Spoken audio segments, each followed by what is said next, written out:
হ্যাঁ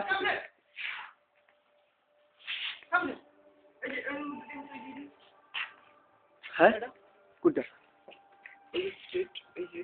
হ্যাঁ হ্যাঁ এটা তো এটা এটা এটা তো খুবই ওইটা কি ওই যে ওইটা কি এটা কি এটা মনে হচ্ছে যে কাঠের না সরি মাটির প্লেট। মাটির প্লেট এটা। হ্যাঁ মাটি না মাটি না মাটি মাটি।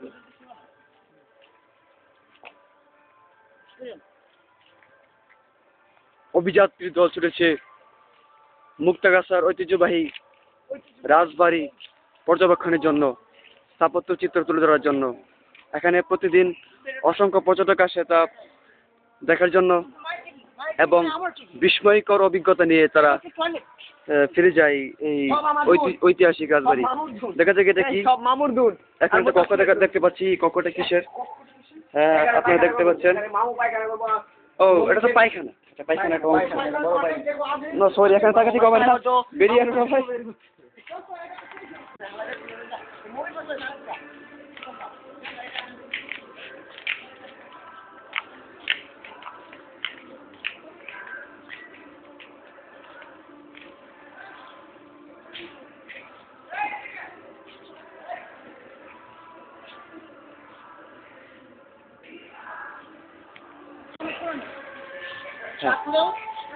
আচ্ছা আচ্ছা আচ্ছা এই যে দেয়ালটা এটা কিসের দেয়াল?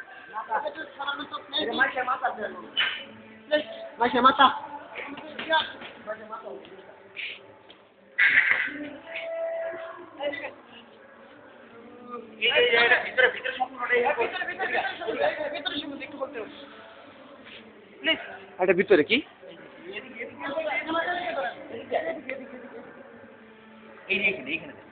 এই সাইডটা ধরলে বুঝতে পারবে। এটা ভিতরে হচ্ছে নেট। হ্যাঁ এখানে লোহার নেটের উপরে কি বলে প্লাস্টার দিয়ে লেপে দিয়েছে এবং একটি অচমৎকার দেয়াল সৃষ্টি হয়েছে এবং এর অবকাঠামো অত্যন্ত চমৎকার। উপরের যে ছাদের অংশটা সত্যি নান্দনিক দেখার মতো একটি বিষয়।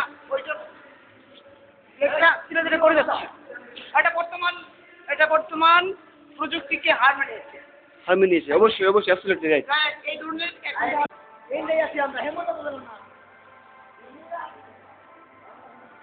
বিশাল বড় লিচু গাছ ঐতিহ্যবাহী। এটা সেই রাজাদের আমলে লাগানো হয়েছিল। এটা হচ্ছে কুটিঘর। এখানে রাজার আমোদ ফুর্তি করার জন্য এই ঘরটি নির্মাণ করা হয়েছিল। এখানে নানা রকম নর্তকী নাচ গান করতো রাজাদের আনন্দ উল্লাস দেওয়ার জন্য। আর এই যে ঘরটি দেখতে পাচ্ছেন এটা হলো বিশ্রামাগার। এখানে রাজা তার অবসর সময় কাটাতেন এবং তার যে ব্যক্তির স্বাধীনতা এখানে বসে তিনি উপভোগ করতেন। এটা দ্বিস্তর বিশিষ্ট। নিচতলা এটা সম্পূর্ণই খোলা ছিল এবং উপরে যে আপনি দেখতে পাচ্ছেন ওটা হচ্ছে ঘর। ওখানে থাকার জন্য এবং বসার জন্য প্লেস ছিল, যদি এখন তা বিলুপ্ত হয়ে গেছে অনেক কিছুই। হ্যাঁ এই সেই গাছ একটা রাজার আমলে লাগানো হয়েছিল। সেই গাছ আছে এবং এই গাছে এখনো প্রতি বছর নিচ থেকে দেখাও এই গাছে এখনো প্রচুর পরিমাণে লিচু ধরে, যা এলাকার লোকেরা এবং আশেপাশের সমস্ত এলাকার লোকেরা তা খেয়ে থাকে তৃপ্তি সহ তা পর্যবেক্ষণ করে।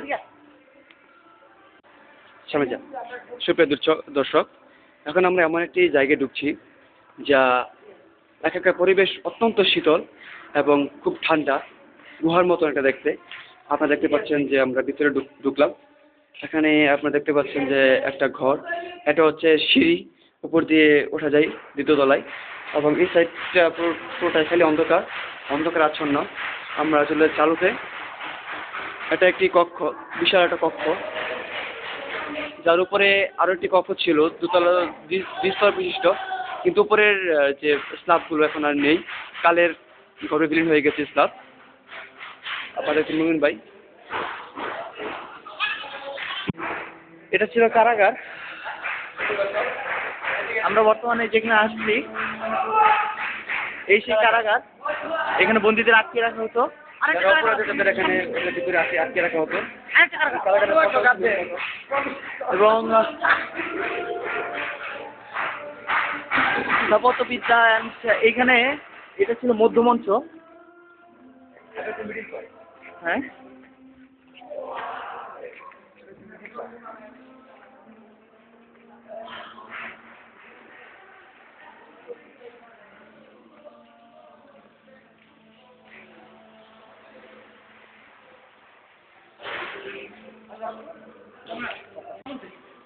এখানে ছিল শ্বেত পাথরের তৈরি উন্নয়ন মঞ্চটা যে মাঝখানে দুটো লোহার অ্যাঙ্গেলের উপর ফিটিং করা ছিল। এই মঞ্চ থেকে নর্তকীরা যখন নাটক বা ড্যান্স করতো, এই মঞ্চটা ডায়নামার মাধ্যমে অটোমেটিক ঘুরতো এবং অটোমেটিক সিন পরিবর্তন হতো। এই মঞ্চটি তখনকার সময় প্যারিস থেকে প্রায় 25,000 টাকা ব্যয় করে আনা হয়েছিল। আর এই যে দেখুন মাঝখানে খাস্তাটা আছে, দুটো পাশে আছে, এই পাশে আছে, এগুলো ছিল ডায়নামার মাধ্যমে লাইটিং ব্যবস্থায়। লাইটিংগুলো খুব পাওয়ারফুল, ইংল্যান্ডে তৈরি ছিল।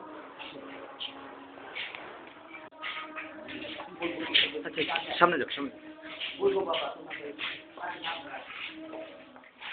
এটা ছিল গুপ্ত কোঠাটা। আসেন, অসুবিধা নাই, যায়।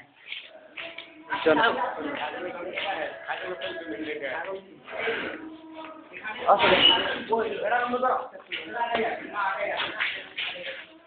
মানে 50 সালে যখন এই জমিদাররা এই বাড়ি ছেড়ে কলিকাতা চলে যান, যদি ভারত পাকিস্তান আলাদা হলে সব জমিদারি চলে যায়, তখন তো জমিদাররা খুব অত্যাচারী ছিল। তখন শত শত মানুষ ক্ষিপ্ত হয় তাদেরকে মেরে ফেলার জন্য। পরে ওনারা কোটি কোটি টাকার সম্পদ এগুলোর মধ্যে রেখে কলিকাতা চলে যান। এরপরে এই বাড়িটা লুটপাট শুরু হয়ে যায়। আগে আসো, কেন আছে এগুলোর মধ্যে রাখা ছিল স্বর্ণের, এই দিকে হাত যাবে 1 ইঞ্চির উপরে পুরো আছে।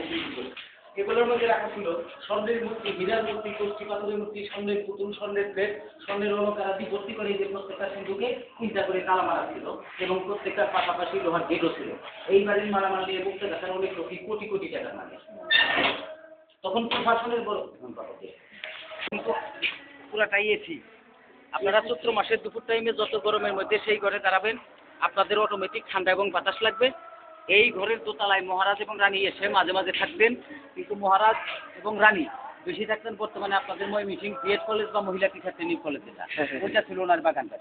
এই ঘরে এসে মাঝে মাঝে থাকতেন। এই ঘরে যাতে গরম বা রৌদ্রের তাপ না লাগে সেজন্য টিনের নিচ যে সুন্দরভাবে শাল কাঠের তক্তা দিয়ে পাঠাতন করা আছে। কিন্তু এই ঘরটাকে ঠান্ডা রাখার জন্য সবচেয়ে উন্নত প্রযুক্তিটা হলো এই সাদা প্লেট। এগুলো ইংল্যান্ডের তৈরি ফেরো সিমেন্টের, এগুলোর দুটো মেট আছে। এটার কাজই এগুলো কাজই হলো গরমকে ঠান্ডা করা এবং অটোমেটিক বাতাস জোগাড় করা।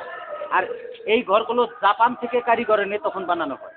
আর এই বাড়িটার শেষ জমিদার যে ছিল তার নাম ছিল জীবেন্দ্র কিশোর আচার্য চৌধুরী। এই যে এই ঘরের দোতলায় থাকতো, দেখুন দোতলা নেওয়ার পর যে নিখুঁত রেল কাঠের রেলিংগুলো, সেগুলো তো মানুষ নিয়েছে, উপরের পাঠাতনগুলো মানুষ কেটে কেটে নিয়ে গেছে।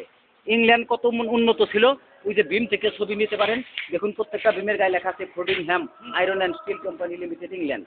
এই পাশে যে রুমগুলো আছে, এই পাশে যে মহারাজের স্পেশাল নর্তকী যারা, তাদের থাকার ব্যবস্থা ছিল।